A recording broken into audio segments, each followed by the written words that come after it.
Noida sector 150 में एक software engineer की डूबने से मौत हो गई। तमाम तरह के सवाल खड़े हो रहे हैं लापरवाही के।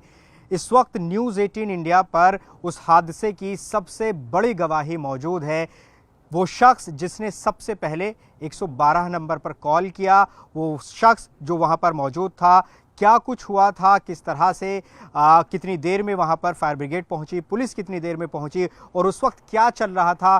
क्योंकि बताया ये जा रहा है कि करीब 1.5 घंटे तक जो युवराज मेहता है वो मदद की गुहार लगाते रहे। हमारे साथ बातचीत करने के लिए एक ऐसे शख्स हैं जिनकी हम पहचान जाहिर नहीं करना चाहते, ना इनका नाम बता रहे हैं। ये वहाँ क्या कर रहे थे, कहाँ से पहुँचे, ये हम कुछ नहीं बता रहे हैं क्योंकि इनकी पहचान हमें गुप्त रखनी है। ये हमें बताएंगे कि आखिर हुआ क्या है। आप ये बताइए कि अपनी कहानी सबसे पहले वहाँ पर पहुँचने की, और क्या हुआ था उस वक्त, क्या चल रहा था, मदद कितनी देर में पहुँची और जो युवराज हैं वो कितनी देर तक वहाँ पर ज़िंदा रहे थे। मैं राउंड पर था, मेरे साथ 2-3 बंदे थे। तो हुआ क्या, जैसे ही मैं आया तो 3 बंदे मेरे पास आए, मतलब मेरे कलीग्स के साथ। तो हुआ क्या, उनसे बोलते हैं कि वहाँ पे हेल्प हेल्प की आवाज़ आ रही है, आप जाके देखिएगा। तो मैं और मेरे साथ के 2 बंदे और फ्रेंड्स हम जाते हैं, वहाँ देखते हैं। तो वहाँ अंदर से कोई मतलब कोई कुछ आवाज़ नहीं थी। तो हम 2 मिनट का वेट करते हुए देखते हैं तो पीछे से आवाज़ आती है, हेल्प हेल्प। तो हमने देखा कि हाँ, पीछे से काफ़ी दूरी से 200-250 मीटर की दूरी से आवाज़ आती है हेल्प हेल्प की। तो हम वेट करते रहे, मैं कहा, हम चिल्लाए इधर से, मैं कहा कौन है भाई, कौन है। तो वो बस हेल्प हेल्प हेल्प हेल्प ये करता रहा। करने के बावजूद जब करता रहा तो हुआ क्या, हम तीनों बंदे जब साथ में चिल्लाए कि भाई देखते हैं कौन है। तो हमने कहा भाई कौन है, तो बोलता मुझे बचा लो, मेरे कान में पानी भर गया है और मैं डूब रहा हूँ। बार बार बोलता है, मैं भाई मुझे बचा लो, मुझे बचा लो। तो मैंने तुरंत एकदम मेरे साथ वाला बंदा बोलता है कि चलो पीछे से जाते हैं, मोमना वाले रास्ते से जाते हैं, वहाँ से चेक करते हैं। वहाँ थोड़ा घना जंगल है। तो मैंने कहा वहाँ से जाना ठीक नहीं रहेगा, पहले यहीं से बोल देते हैं। तो मैंने तुरंत 112 पे कॉल करा। 112 पे कॉल करने के बाद 12:14 पे कॉल की थी, मेरे फ़ोन में हिस्ट्री भी है अभी भी। 12:14 पे मैंने कॉल करी। 12:14 पे कॉल करने के बाद तो 12:16 पे मेरे को उधर से कॉल बैक आई। कहने लगे सर आपने 112 पे कॉल किया था। मैंने कहा हाँ भाई करा था। कहने लगे क्या बात आ गई। मैं कहा ऐसे ऐसे सेक्टर 150 ATS के पास में यहाँ पे एक बंदा डूब गया है, तो उसे रेस्क्यू करना है। तो कहने लगे ठीक है, हम आपके पास ही हैं, हम आते हैं। तो जो है आपकी PCR आई, जो आपके इधर से टाटा की साइड से PCR एक 18 पे वो आ गई, 18:20 पर वो आ गई। फिर 6-7 मिनट बाद दूसरी PCR आती है गौतम बुद्ध वाली। आने के बाद देखते हैं तो मैं इतने में हमने क्या काम करा, थोड़ा सा यहाँ से ले जा गए अपने टूल्स वगैरह बचाने के लिए, रस्सी वगैरह लेके गए। तो फेंक रहे थे, काफ़ी मोटा रास्ता था, वो वहाँ तक पहुँच नहीं पा रहा था उसके पास। तो बार बार उससे बोल रहे कि भाई धैर्य रखो, पुलिस वाले बोल रहे धैर्य रखो, हम आपको बचा लेंगे। ये टाइम भी बताते रहिएगा कि कौन सा विभाग कितनी देर में पहुंचा, ये बताते जी रहिएगा जी साथ जी। साथ। जो PCR है, मैंने जो फ़ोन करा था 12:14 पे कॉल करी थी। 12:20 पर 6 मिनट बाद ही दूसरी एक PCR आ गई थी। ठीक है।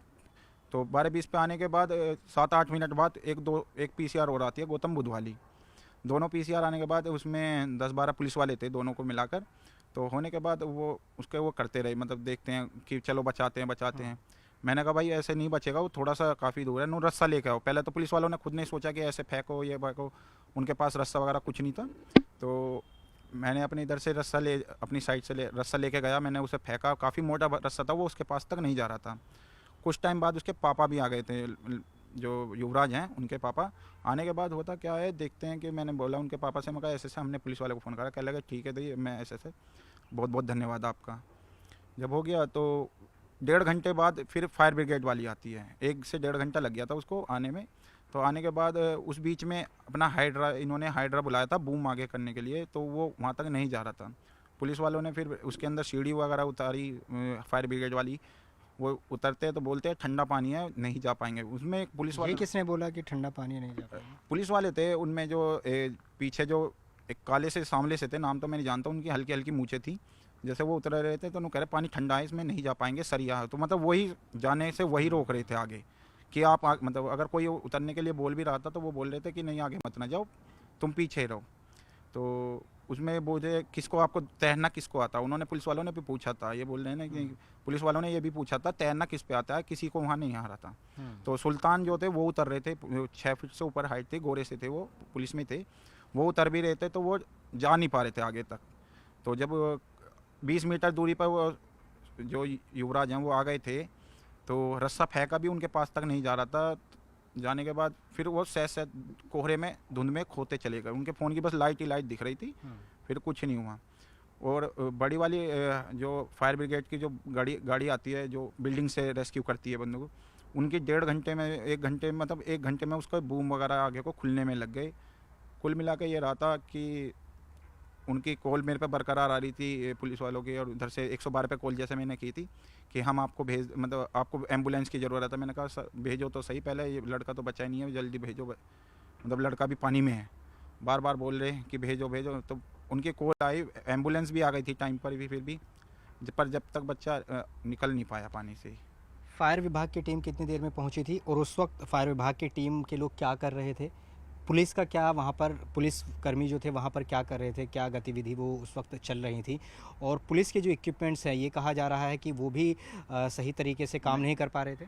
बिल्कुल, उनके जो इक्विपमेंट्स थे वो बिल्कुल काम नहीं कर पा रहे थे। उनकी जो रेस्क्यू मतलब वो जैकेट होते हैं, फायर नहीं, वो जो रेस्क्यू टीम वो जैकेट होती है ना जिससे डूबता नहीं है बंदा, वो वाली टीम मतलब लाइफ जैकेट भी उनकी वो भी फटी हुई पड़ी थी। किसी की बेल्ट सही नहीं थी, उसे बांध रहे थे। पुलिस की या फायर की? पुलिस वालों की, मतलब अच्छा। जो उनके मतलब फायर वालों ने जो फायर की उसमें से निकल रही थी वो। अच्छा। तो उसमें वो भी फटी हुई पड़ी थी, उसकी भी बेल्ट वगैरह सही से नहीं थी। तो सही से बंदा पहन भी रहे थे। उनमें से एक शायद नए गोरे से दरोगा जी थे, वो तो बहुत हेल्प कर रहे थे, वही भागा दौड़ी कर रहे थे। उनमें से एक दरोगा जी थे, लंबे से थाड़े से सांवला सा रंग था, वो कुछ नहीं कर रहे थे, बस फ़ोन अपने साइड में खड़े होकर फ़ोन चलाने लग रहे थे। उनका पता नहीं क्या काम चल रहा था। उनमें से एक पतले से फायर वाले आए थे, पतले से सूखे से थे, जो उनके सीनियर ही थे, क्योंकि वो बोल रहे थे, बार बार बोल रहे थे कि सर सर सर, मतलब वो उनसे ही वो पूछ रहे थे। वो उनका काम क्या था, वो सिर्फ फ़ोटो वीडियो वगैरह ये बनाने लग रहे थे। अच्छा। हाँ, तो बंदा मतलब 11:40 सामने रखते हुए सेल्फी के तौर हाँ पे हाँ, किस तरह से? सेल्फी की जैसे बंदे उतर रहे हैं उनके फ़ोटो वगैरह अच्छा, खींच रहे हैं, ये कर रहे हैं, ये काम करते ये रहे। फायर के थे। फायर वाले सीढ़ी नहीं खुल पा रही थी, ये भी कहा जा रहा है हाँ, कि क्या था वो जो बड़ी वाली जो रेस्क्यू जो बिल्डिंग से रेस्क्यू करती है वो सिर्फ उनमें एक बुजुर्ग से थे, चश्मे लगा रखे थे। उनसे कम से कम 1.5 घंटा मतलब शुरू से लेकर लास्ट तक 3:44 पे मेरे को लास्ट कॉल आई थी उधर से 112 की साइड से। तब तक उनकी पूरी बूम मतलब सीढ़ी खुल नहीं पाई। कब मतलब से कब तक कितनी देर? ये आपके अगर एक बजे से भी देखोगे तो 3 बजे तक के बीच में कभी हो ही नहीं पाया, सीढ़ी खुली नहीं पाई, बिल्कुल नहीं खुल पाई थी। वो भी ऐसे ही बैठे रहे, मतलब ऊपर बैठे हुए थे, वो बस देख रहे थे क्या हो रहा क्या नहीं, चश्मे आंखों तो पे लगा। किसी ने उतरने की कोशिश ही नहीं की वहाँ पर कि कोई अंदर जा सके या कुछ और तरीके से? और कितनी देर तक ये, अगर इसका टाइम बता पाएँ, 12-14 पे आपने कॉल की, कब तक जो युवराज थे वो वहाँ पर मदद के लिए पुकारते रहे, कितनी देर तक? उनके पिता कितनी देर में पहुँचे, उनके पिता का पुलिस से क्या बातचीत हो रही थी, ये सब अगर आप बता पाएँ। मैंने जो पहली कॉल करी थी 12:14 पे 112 को कॉल करी थी, 12:16 पे मेरे को उधर से कॉल आया था। फिर एक कॉल आने के बाद वो उसमें आवाज़ थोड़ी ब्रेक हो रही थी, उन्होंने फिर 12:17 पे फिर मेरे को दोबारा कॉल करी। 2 कॉल करने के बाद फिर 12:21 पे मेरे पे तीसरी कॉल आई थी, मतलब जो पुलिस वालों की तरफ से आ रही थी मेरे को कि कहाँ पर हो कैसे हो। और 12:24 पे मेरे को एम्बुलेंस के लिए कॉल आई थी कि आपको एम्बुलेंस की आवश्यकता है। और 12:24 पर आई, फिर 12:25 पर आई, 12:25 पे फिर मेरे को 112 तरफ से कॉल भी आई। 12:51 पर भी मेरे ने दोबारा इधर से 2 कॉल करी हैं कि एम्बुलेंस के लिए, कि एम्बुलेंस भेज दो। तब तक वो उनकी कोई एम्बुलेंस नहीं, उन्हें गाजियाबाद से आ रही है, उधर से आ रही है। फायर कब पहुंचा? वो भी बताता हूँ अभी। ये 1:25 पे मैंने दोबारा कॉल करी, जब तक एम्बुलेंस आई नहीं थी। फायर आ गया था तब तक? फायर आ गया था जब फायर तक। कब तक, किस टाइम पहुंचा था? फायर आपका 1 से सवा के बीच में आ गया था। 1 से सवा के, करीब 1 घंटे बाद? जी, 1 अच्छा। घंटे बाद आ गया था। तो वो भी सिर्फ फायर के अगर आने का भी कोई फ़ायदा नहीं था, बस उन्होंने फायर की गाड़ी से सीढ़ी उतारी थी। सीढ़ी उतारने के बाद उन्होंने सीढ़ी उतारी थी और या लाइफ जैकेट निकाली थी, और उसमें कुछ काम नहीं करा फायर का, उसमें कुछ नहीं। कितनी देर तक युवराज वहाँ पर मदद के लिए पुकारते रहे, कितने बजे तक, अगर ये बता पाएँ? 11:40 पर गाड़ी अंदर गिरी थी। कंफर्म, 11:40? हाँ कंफर्म नहीं है, लेकिन हम जो पूछे थे 12:14 सवा 12 तक, मतलब 12:10 तक हम पहुंच गए होंगे। 12:10 पे हम जब पहुंचे हैं तब तक युवराज पानी में थे। और जो हम वहाँ से गए हैं, मेरे पास दोबारा जो कॉल आई है 3:44 पर उस टाइम लड़का डूब चुका था, मतलब उससे 3-4 या 5 मिनट पहले डूबा था वो, जब ही डूबा था। कितने जब बजे? 3 बजे? 3:44 पे मेरे को उधर से कॉल आई थी, हाँ। और उससे 5 या 10 मिनट पहले मैं मतलब रास्ते में था जब उसकी किल्ली आवाज़, मतलब चीखने की आवाज़ आई थी। वहाँ जाके देखा तो उसका कोई नामो निशान नहीं था। जब हम मोमना की मतलब साइड काफी देर तक वो रेस्क्यू मतलब कोशिश रेस्क्यू करते रहे, मदद की हाँ। गुहार लगाते रहे। जी जी बिल्कुल, कि मेरे को कोई रेस्क्यू करेगा। और उनके मेरे को- पिता कब आ गए थे? उनके पिता मेरे पास, मेरे को जहाँ तक है, वो इनोवा गाड़ी टैक्सी नंबर था, उससे गाड़ी से आए थे। और पुलिस वगैरह मतलब पीसीआर वगैरह आ गई थी। जब तक उनके 10 से 15 मिनट बाद वो आ जब गए उनके थे। पिता वहां पर थे तब भी मदद के लिए गुहार लगा रहे, जिंदा थे वो उस वक्त? उन जिंदा थे वो, अपने पापा से भी बात कर रहे थे, युवराज जो हैं, मेरे को बचा लो बोल रहे थे। और उधर से वो भी अपने बेटे से बात कर रहे थे बरकरार। आपको सोच के भी, आपको तो मतलब उस रात रुआं अभी भी खड़ा हो रहा है, ये देखिए, ये रहा रुआं अभी भी खड़ा है। बहुत दर्दनाक मौत थी। अगर अगर रियलिटी बताएं, उस समय में देखते हुए मैं एक तरह से मैं ये देख रहा था, आप अगर भी मेरे भावुक हो रहे हैं आप। मैं ये बताता हूँ, मैं उस दिन हमने मतलब पूरी रात नींद नहीं आई। अगले दिन तक मैं उस कहीं ना कहीं मैं ये सोचता हूँ, मैं खुद भी इस चीज़ में भागीदार हूँ, कि मैं अगर पुलिस वालों को फ़ोन ना कर कर मैं किसी अपने ही बंदों को बुला लेता तो शायद हम उसे बचा लेते। आप बहुत बड़ी बात कह रहे हैं कि पुलिस प्रशासन व्यवस्था जिन पर हमें फ़ख्र होता है, हमें ये होता है कि ये आ जाएंगे तो हम सेफ, तब भी आपको ये कहना पड़ रहा है कि किसी अपने को बुला लेना चाहिए था। ये मलाल रहेगा ज़िंदगी भर आपको? पूरी ज़िंदगी मलाल रहेगा। मतलब मेरा भाई खुद बोल रहा था कि कह रहे भैया अगर तुम उससे फ़ोन ना करके मेरे को बुला लेते तो मैं ही आ जाता। एक बार को तो मैंने खुद ने सोचा था कि मैं ही कूद जाऊं जाकर, पर क्या बताएं, जब नसीब में नहीं था। बस आज रात का भी गला भर रहा है, हम समझ सकते हैं, क्योंकि ये खुद वहाँ पर थे। मैं जब इनसे बात कर रहा हूँ तो मेरे रोंगटे खड़े हो रहे हैं, क्योंकि ये वो प्राइम विटनेस हैं जो सबसे पहले वहाँ पर पहुँचे थे, जिन्होंने 114 को कॉल किया, और ये इनके खुद का गला भर रहा है ये। और जब मैं बात कर रहा हूँ तो मुझे भी वो महसूस हो रहा है जिस तरीके से इन्होंने पूरा बताया। तो ये बताइए कि वहाँ जब ऐसा लग रहा होगा, क्योंकि आप लोगों ने अपनी आंखों के सामने देखा उसे डूबते हुए। मैंने जब देख रहा था उसको, मैं कहीं ना कहीं मतलब मैं उनके पिताजी के पास था, उसके पापा के हाथ भी कांपने लग रहे थे। तो मैं कह रहा, मैं अंकल जी थोड़ा सा ध्यान धैर्य रखिए, बेटा आपका आ जाएगा, पुलिस वाले आ गए हैं, सब रेस्क्यू टीम भी है, एनडीआरएफ भी है, सब है, आप बचा लेंगे। कोताही रही यहाँ वहाँ पर? क्या क्या खामियां दिखी आपको? खामियां, एक तो उनके पास इक्विपमेंट्स नहीं थे। अगर आप कहीं जा रहे हो तो आप दोनों विभागों, पुलिस प्रशासन, एनडीआरएफ एसडीआरएफ जी वहाँ पे उन्होंने अपनी बोट उनके पास थी। उन्होंने ये बोल दिया कि यहाँ अगर तारेंगे तो सरिया से वो फट जाएगी या हो जाएगा। मगर हमने बोला भी इतनी उस पर ऊंचाई पे नहीं है, वो नीचे नीचे हैं वो, अगर जाएगी तो सरिया कहीं कहीं है, कहीं ज़्यादा नहीं है। पानी भरा हुआ था, फिर भी ये कह रहे नहीं हम ये हो जाएंगे, वो जाए ठंडा पानी। मैं ये बोल रहा हूँ, अगर उनकी खुद की औलाद होती ना, वो ये चीज़ नहीं देखती। मैं जब वो लड़का डूब रहा था तो मैं भी एक बाप हूँ, मेरा भी एक बेटा है। मैं कहीं ना कहीं ये सोचा था, अगर वो होता तो मैं क्या करता। मैं रात को नींद नहीं आती अभी भी उसकी, मतलब मैं शुरू से लास्ट तक रहा था। मेरे को आज भी, जब मेरी उससे ये बात हुई थी शुरू में, तो वो सिर्फ उसका ये कहना था, भैया मुझे बचा लो, मैं डूब रहा हूँ। वो आज भी मतलब पूरी ज़िंदगी मेरे को वही आवाज़ सुनाई देगी।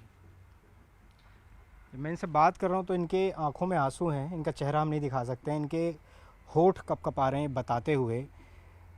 आप समझ सकते हैं कि किस तरह से हमारी जो व्यवस्थाएं हैं वो किस तरह से उन्होंने वहाँ पर काम किया। ये उसके चश्मदीद हैं जिन्होंने 112 पर कॉल किया। तो आपको ये लग रहा है कि अगर व्यवस्थाएं होती तो शायद बच जाता? व्यवस्था देखिए, अगर जितना उन्होंने अपना इधर से उधर, मतलब यहाँ से एटीएस से वो लेकर भी गए थे, यहाँ से ट्यूब वगैरह भी लेके गए थे। उन्होंने वहाँ पे वो ट्यूब उतारने को भी मना कर दिया पुलिस वालों ने, कि फट जाएगी, तुम्हें बचाएंगे या उसको बचाएंगे। अच्छा, अब उसके बाद जब ये सब हो गया, उसके बाद भी पुलिस वालों के आपके पास कल परसों में कॉल आए हैं, क्या कह रहे हैं वो, क्या कह रहे हैं आपसे? मेरे पे आज सुबह भी कॉल आई है, अभी 2:10 पर भी कॉल आई है। सुबह कॉल आई थी कि वो लड़का बच गया क्या, जो आपने कॉल की थी 112, आपने 112 पे कॉल की थी, मैं कहा जी करी थी, वो लड़का बच गया क्या, वो हो गया। मैंने कहा भाई क्या, वो तो सुसाइड हो गया, आप कैसी वो दे रहे हो। तो कह लगे उनको पता ही नहीं था, पूरी दुनिया में खबर चल रही है कि उसकी दर्दनाक मौत हुई है, वो आपसे ही पूछ रहे हैं कि क्या हुआ है। मैंने बोला उनसे, मैं कहा भाई ये यूट्यूब पे देख लो, तो चर्चित में 150 सेक्टर 150 एक्सीडेंट के उससे देख लीजिए। कह लगे तो हम एक काम करते हैं, उसके फैमिली को 4 लाख रुपए मुआवजे के तौर पर दे देंगे अगर आप। मैंने कहा भाई मेरे पे उनकी फैमिली का नंबर नहीं है और ऐसे अगर कांटेक्ट होंगे तो मैं उनके फैमिली को बोल दूंगा। तो बोलते हैं मेरे को हम उन्हें 4 लाख रुपए का मुआवजा दे देंगे। तो अभी भी मेरे पे पास 2 कॉल आई है, मैंने कट कर दिया। मेरे को रोज हर दूसरे मतलब आपसे क्या कहना चाह रहे हैं वो? कुछ ऐसा लग रहा है कि आप खुद इस कॉल वॉल से परेशान हो रहे हैं कहीं? हाँ। कुछ ऐसा तो नहीं क्योंकि दबाव हो किसी तरह का आपके ऊपर? बिल्कुल है, अब बार बार कॉल आएंगे 112 से तो कुछ तो हम भी डरेंगे थोड़ा सा, फैमिली वाले बंदे हैं। तो मैं इसी वजह से सामने भी नहीं आ रहा, क्योंकि आप समझ सकते हैं अगर जॉब करता हूँ कहीं इधर उधर ना वो हो जाए थोड़ा सा। आप फिर लड़का वो गया है रात मैं अपनी बहन जी के पास रहता हूँ। हमारी बहन जी भी रात बता रहे थे तो थोड़ा सा वो कह लगे भाई तेरी गलती है उसमें, तुझे फ़ोन नहीं करना था। पूरी ज़िंदगी में अपने आप को दोषी मानूंगा कि मैंने पुलिस वालों को फ़ोन क्यों करा। किसी अपने को कॉल कर देते? अपने को फ़ोन कर देता तो उससे पहले वो आ जाते। तो देखिए ये वो शख्स हैं जो चश्मदीद हैं, जिन्होंने 112 पर कॉल किया।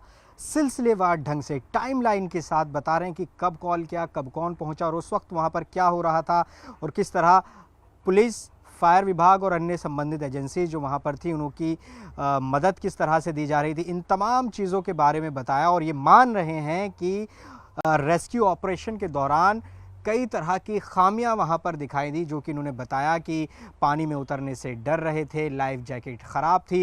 ये बड़े सवाल खड़े करता है इस पूरे व्यवस्था पर। और सबसे बड़ा सवाल ये भी है, जैसा कि ये बता रहे हैं कि अगर ऐसी व्यवस्था थी तो क्या इसकी जांच होगी और क्या किसी की जवाबदेही तय करके किसी को एक्शन दिया जाएगा? आप कुछ और कहना चाह रहे हैं? जी, जितना 3.5 घंटे वो बंदा पानी में रहा, 3 घंटे 3.25 घंटे, इतने में अगर वो अपने स्क्रू ड्राइवर को भी बुलाते या बोट वगैरह का भी सुविधा कर लेते या हेलीकॉप्टर से भी उसको रेस्क्यू किया जा सकता था। अगर इतना करते तो अगर स्क्रू ड्राइवर भी आ जाते तो वो बचा लेते। 3 घंटे तक वो सब सिर्फ यही पूछते रहे भाई किसी पे तैरना आता है क्या, किसी पे तैरना आता है। जब वो बंदा डूब गया, मोनी नाम का लड़का वो कूदा था, वो अपने पेट पर रस्सी बांध के जब वो कूदा था, उससे पहले जो कूदने को बोल रहे थे तो सब पुलिस वाले पीछे कह रहे कि तुम पीछे को रहो, पीछे को हटाने लग रहे थे।